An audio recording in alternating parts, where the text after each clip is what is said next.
Welcome back to Charity Farms. My name is Teresa, but you can call me T. Today we are going to discuss banana chips.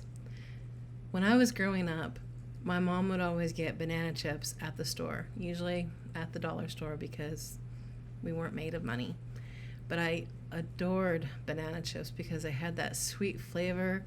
They tasted really yummy, but they were always very hard and very crunchy. Sometimes they even hurt my teeth.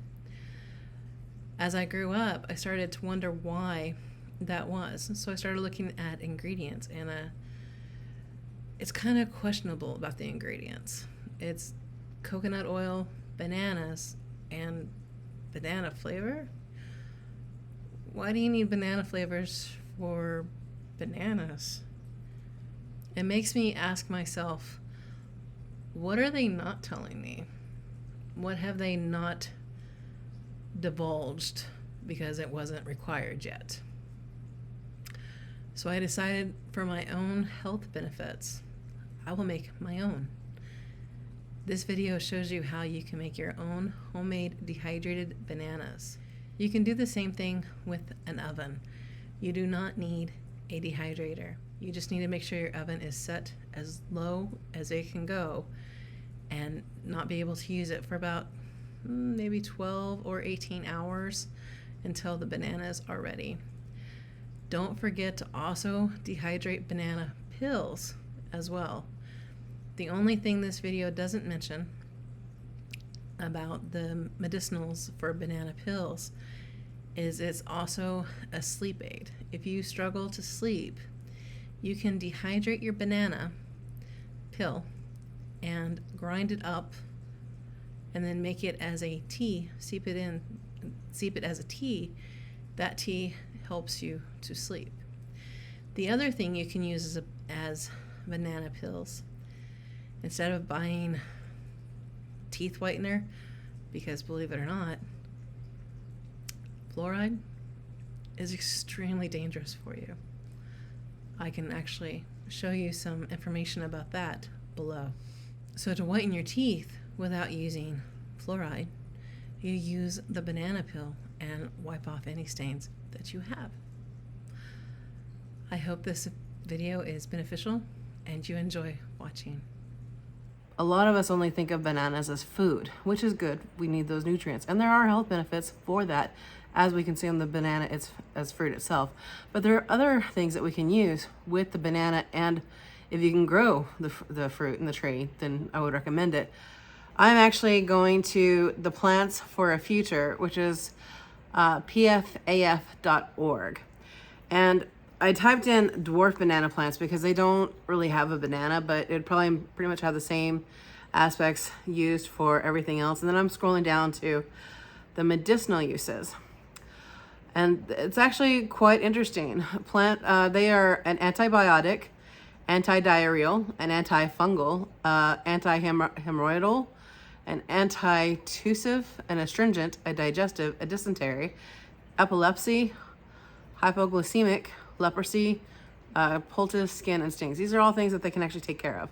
So I'm going to read this paragraph so that you guys can see just how beneficial bananas are, and how the fact that we're only looking at it as a fruit, what we're really missing out on when we buy it from the store. And if we can't grow the fruit, maybe we can grow the leaves, or maybe we can start some seeds, or maybe we can just do it inside and maybe get a dwarf plant. But if you can't grow it, you can always buy at least the banana, so you get some of the ideas that you could use. And you could use the peel for astringents, and you can keep that in mind.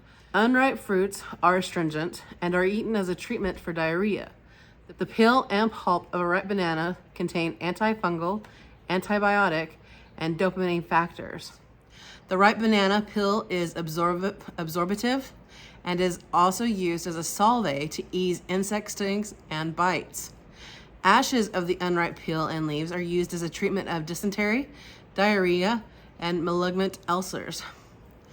The leaves, dried and made into a syrup, are used in Cuba to treat coughs and chest congestions such as bronchitis, something I needed about 2 weeks ago. A decoction of the leaves is drunk to treat consumption. Painful urination is treated with juice from leaves and dysentery is treated with the leaves. A poultice of the leaves is used to treat burns and other skin ailments. The flowers are cooked as a remedy for bronchitis, dysentery, diabetic, and ulcers. The root is strongly astringent and has been used to arrest the coughing up of blood. The roots are used to treat convulsions. A poultice of the roots has been used to treat carbuncles, swelling, digestive disorders, and dysentery. The pith of the suckers is used to treat burns. The stem is used to treat swellings of the armpit and groin and to treat hemorrhoids. An infusion of the stem pulp is used to treat dysentery. The sap is used as a treatment for epilepsy, leprosy, something we could definitely use in the biblical times, dysentery, diarrhea, and is applied on insect stings and bites. I hope that this information is helpful and beneficial to you. Again, if you just go to PFAF, and that's Papa Foxtrot Alpha Foxtrot.org, and just scroll down, you want to search for dwarf bananas, or just type in bananas, but I'm looking at dwarf bananas, which should probably have the same properties as a regular banana that we get in the store.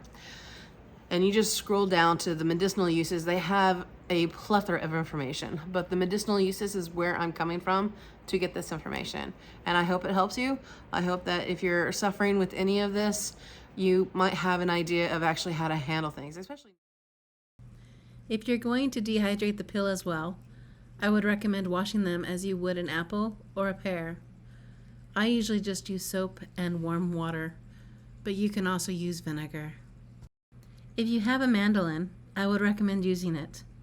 If not, you want to cut your banana a 1/2 inch thick as evenly as possible.